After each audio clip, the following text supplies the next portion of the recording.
오늘 빈방 있습니까? 아이들 목소리만 들어도 저도 모르게 자꾸 웃음이 나와서 그러니까요. 아니 좀 떠들면 어떻습니까? 아이들인데요. 오늘 빈방 있습니까? 빈방 있습니까? 라는 제목으로 같이 말씀의 은혜를 나누겠습니다.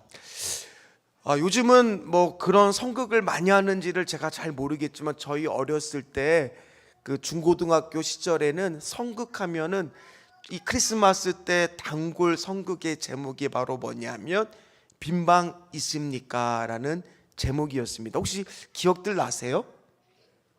그 이제 말씀의 배경이 바로 오늘 우리가 읽었던 본문이 되겠죠. 뭐 이 이야기는 실제 미국에서 1980년대 있었던 그 사건을 가지고 이렇게 연극으로 만들어서 지금까지도 계속 연극 무대에 올라져 상영을 공연을 하고 있다라고 합니다. 이 배경이 바로 뭐냐면 예수님이 태어날 당시에는 시대적 상황이 굉장히 부산하고 복잡했습니다. 오늘 이 자리에 막 아이들이 저렇게 뛰어놀고 소리를 내는 것처럼 어쨌든 간에 부산하고 시끄러웠는데 황제의 명이 떨어졌죠. 바로 뭐냐면 다 자기 고향으로 가서 그것들을 등록을 하고 그렇게 해라고 명령을 내렸기 때문에 오늘 갈릴리 나사렛에서 원래 이 요셉과 마리아는 살고 있었지만은 황제의 명령에 따라 호적을 등록하기 위해 어디로 가요? 어디로 가요? 베들레헴으로 가게 됩니다. 이제 베들레헴으로 가는 명령에 따라 가지만은 그때 마리아는 이미 뭐인 상태겠습니까? 이제 만삭의 상태겠죠. 배가 이렇게 부른 상태겠죠. 근데 그 거리가 먼 거리를 이동해야 되는 아주 힘든 길이었겠죠. 그러나 오늘 그가 그렇게 이동하는 것은, 그 부부가 이동하는 것은 하나님의 약속의 말씀을 이루기 위해서, 바로 다윗의 동네에 가서 아기를 낳게 된 그 약속의 말씀을 이루기 위해서 이동하고 있었죠. 바로 하나님의 철저한 계획과 섭리 가운데 메시아에 대한 예언이 성취되고 있는 것이 오늘 이 빈방 있습니까? 라는 말씀의 그 제목의 그 성극의 배경이 되는 말씀입니다. 그 성극의 내용을 보면 보통 뭐 이름은 여러 가지로 버전이 쓰이지만 덕구라고 하는 한 사람이 이제 성극에서 여관 주인 역할을 하게 돼요. 그래서 그가 맡은 대사는 아주 간단합니다. 요셉과 마리아가 찾아와서 빈방 있습니까? 물으면 뭐라고 대답해야 돼요? 빈방이 없습니다 라고 대답하는 게 그가 맡은 역할이에요. 그리고 나서는 그나마 마구간이라도 괜찮으면 쓰시라고. 근데 그 아주 단순하고 간단한 대사였습니다. 당연히 오늘 우리 아이들처럼 리허설도 했습니다. 막 그 시대적 배경을 하기 위해서 지금 저 아이들처럼 머리에 뭐도 쓰고 막 옷도 만들어서 막 준비하고 입었겠죠.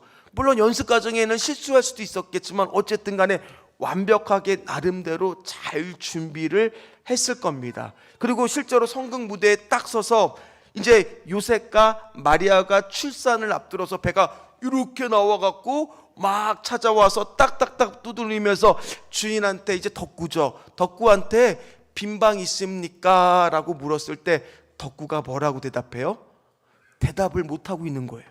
머뭇머뭇거리고 있는 거예요. 그러니까 사람들이 난리가 났죠. 연출을 맡은 사람은 야 덕구야 빨리 얘기해 빈방 없다고 막 그렇게 막 이야기를 했겠죠. 그러나 덕구는 우물쭈물 말을 못하고 있는 거예요.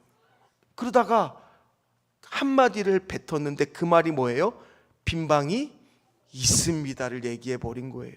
그러니 연극은 어떻게 됐어요? 갑자기 망해버린 거죠. 갑자기 대사가 잘못 나왔으니까 빈방이 없어야 되는데, 그래서 서둘러 연극은 끝나고 납니다. 사람들이 덕구한테 가겠죠. 아니 너 이게 연습을 열심히 했는데 왜 그렇게 말을 했냐고, 너 때문에 연극을 망쳤는데 너 왜 그렇게 말했냐고 하니까 덕구가 울먹이는 소리로 뭐라고 대답을 하냐면 예수님이 찾아왔는데 차마, 예수님이 태어나실 건데 차마 빈방이 없다라고 말을 할 수가 없었다고.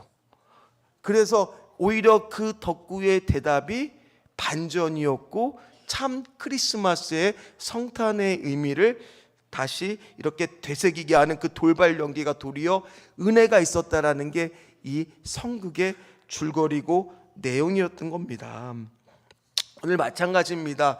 오늘도 예수 그리스도가 이 땅 가운데 왕궁이 아니라 어디에서 나셨어요? 그 당시에는요, 가난한 집은 다 집 안에 가축을 같이 키웠어요. 그러니까 따로 마구간이 있는 것이 아니라 집 안에 가축들과 같이 살았던 집의 구조입니다. 그러다 보니까 그 안에 뭐도 당연히 있겠어요? 말구유도 있을 것이고, 그래야 동물들도 같이 있다 보면은 어디 훔쳐가지도 않고, 그리고 그 동물들의 체온도 있다 보니까 물론 냄새는 좀 날 수 있겠지만 따뜻하게 보낼 수가 있었던 겁니다. 그러나 어찌되었던 간에 그 반전의 주님은 이 땅 가운데 화려한 궁전이 아니라 말구유에서 태어나셨고, 그 성탄의 기쁜 소식은 누구에게 알려졌느냐면 화려한 많은 사람들이 아니라 바로 목자들 같이 성전에 들어올 수 없는 비천한 신분을 가진 사람들부터 알려졌다라는 거예요.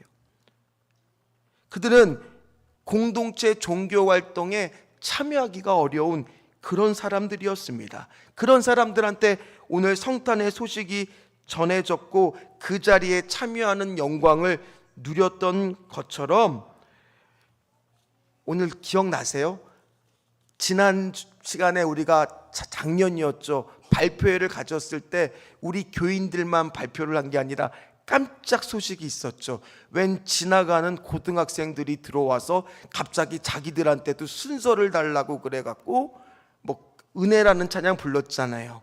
모든 것이 은혜 하면서 막, 저는 노래를 되게 잘해갖고 저렇게 자신 있게 부르는 줄 알았는데 그냥 막 모든 것이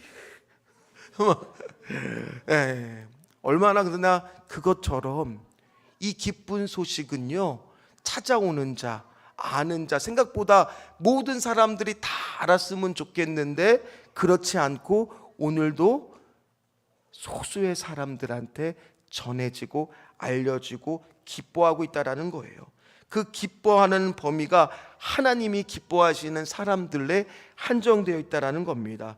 따라서 오늘 우리는요, 실제로 그렇게 하늘 위의 영광, 땅의 평화를 누리는 사람이 많지 않다는 거예요. 왜 그러냐면 천국은요, 침노하는 자들의 것이고 마음이 가난한 자들의 것이기 때문인 줄 믿으시기를 간절히 소망합니다. 따라서 오늘 우리도요, 한 가지입니다. 우리가 하나님 아버지의 이 기쁜 소식에 참여하는 자가 되게 하여 주시옵소서. 우리가 평화를 누리는 사람들이 되게 하여 주시옵소서. 우리 스스로 겸손한 마음으로 주님 앞에 나왔을 때 하늘에는 영광, 땅에는 평화, 이 기쁨을 누리는 모든 자들이 되게 될 줄 믿습니다. 오늘도 겸손하게 주님의 오심을 묵상하고 그 은혜를 함께 기뻐하는 기쁜 성탄절이 되시기를 주의 이름으로 축원합니다. 기도하겠습니다.